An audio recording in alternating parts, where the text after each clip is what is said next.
അസ്സലാമലൈക്കും. Hello guys, welcome back to my channel. Adam Izan ചാനലിലേക്ക് എല്ലാവർക്കും സ്വാഗതം. നമ്മളിവിടെ തയ്യാറാക്കാൻ പോകുന്നത് ബീഫ് ബിരിയാണിയാണ്. അപ്പോൾ നമ്മളൊരു പാത്രം അടുപ്പിൽ വെച്ച് കുറച്ച് സൺഫ്ലവർ ഓയിൽ ഒഴിച്ചു കൊടുക്കുക. ഇതിലേക്ക് കുറച്ച് നെയ്യും ചേർത്ത് കൊടുക്കുക.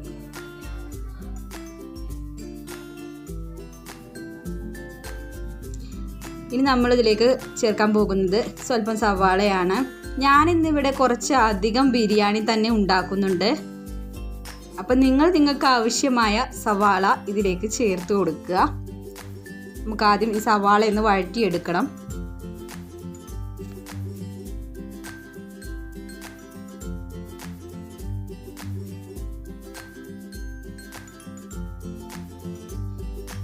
ഇതുവരെ നമ്മളെ ചാനൽ ആരും സബ്സ്ക്രൈബ് ചെയ്തിട്ടില്ലെങ്കിൽ ഒന്ന് സബ്സ്ക്രൈബ് ചെയ്യുക, ബെല്ലൈക്കൺ എനേബിൾ ചെയ്യുക. വീഡിയോ ഇഷ്ടപ്പെട്ടാൽ ലൈക്ക് ചെയ്യുക, സപ്പോർട്ട് ചെയ്യുക.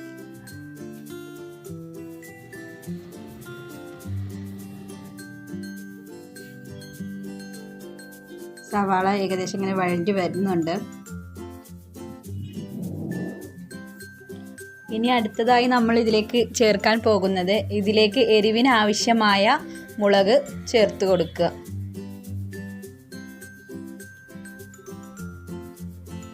ഒന്ന് വഴറ്റിയെടുക്കുക. അടച്ച് വെച്ച് വഴറ്റിയാൽ പെട്ടെന്ന് തയ്യാറാവും. ഇനി നമ്മൾ അടുത്തതായി ഇതിലേക്ക് ചേർക്കാൻ പോകുന്നത്, ഇതിലേക്ക് ആവശ്യമായ ഉപ്പാണ്.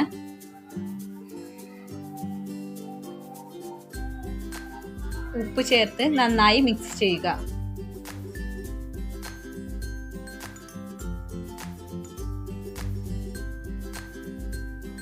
ഇനി നമ്മൾ അടുത്തതായി ഇതിലേക്ക് ചേർക്കാൻ പോകുന്നത് ഇഞ്ചി വെളുത്തുള്ളി പേസ്റ്റാണ്. അത് നന്നായി ഒന്ന് വഴറ്റുക. ഇത് വഴറ്റിയതിന് ശേഷം നമുക്ക് ഇതിലേക്ക് ആവശ്യമായ തക്കാളി ചേർത്ത് കൊടുക്കാം.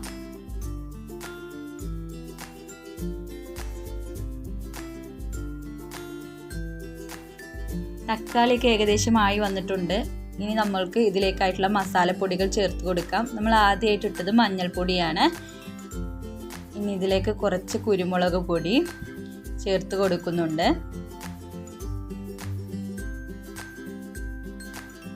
ഇനി നമ്മൾ ബീഫ് മസാല ഇട്ട് കൊടുക്കുന്നു.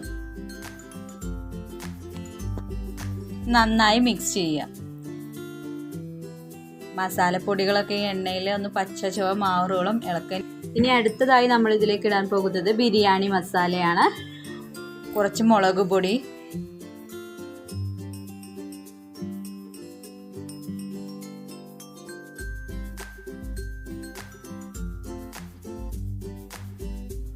ഇനി ഇതിലേക്ക് പുളിക്ക് ആവശ്യമായ തൈര് ചേർത്ത് കൊടുക്കാം.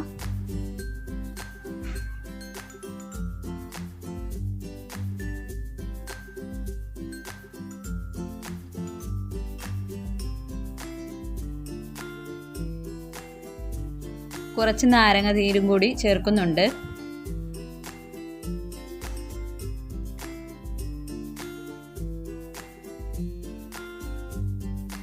ഇനി നമ്മൾ ആദ്യം വേവിച്ച് വെച്ച ബീഫാണ് ഇതിലേക്ക് ഇടാൻ പോകുന്നത്. ബീഫ് ആദ്യം മഞ്ഞളും ഉപ്പും കുരുമുളക് പൊടിയുമായി വേവിച്ച് വെച്ചതാണ്. അത് നമുക്ക് ഇതിലേക്ക് ആഡ് ചെയ്യാം.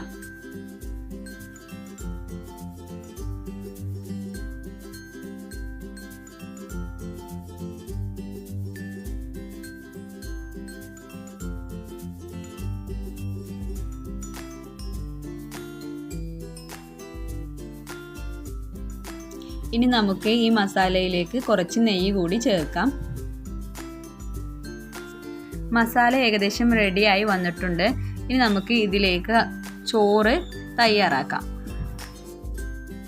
ചൂടായ വെള്ളത്തിലേക്ക് ഉപ്പ്, ക്യാരറ്റ് ചേർത്ത് കൊടുക്കുക.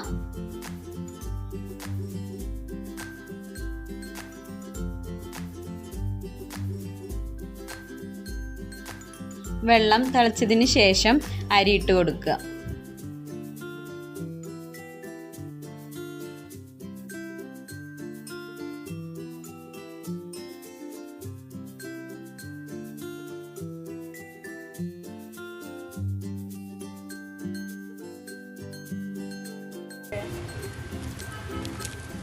ഞാൻ ഈ വെള്ളത്തിലേക്ക് കുറച്ച് മല്ലിച്ചപ്പ് കൂടി ചേർക്കുന്നുണ്ട്.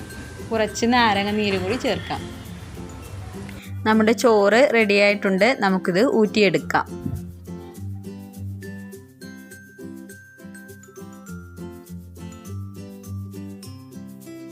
ഇനി നമുക്കിത് ദം ചെയ്യാം. നമ്മൾ ആദ്യം തയ്യാറാക്കി വെച്ച മസാലയിലേക്ക് ചോറിട്ട് കൊടുക്കാം. എല്ലായിടത്തേക്കും ഒരുപോലെ ആക്കിയതിന് ശേഷം നമുക്കിതിലേക്ക് ആദ്യം വറുത്ത് വെച്ച ഉള്ളി, അണ്ടിപ്പരിപ്പ്, മുന്തിരി എന്നിവ ചേർത്ത് കൊടുക്കാം.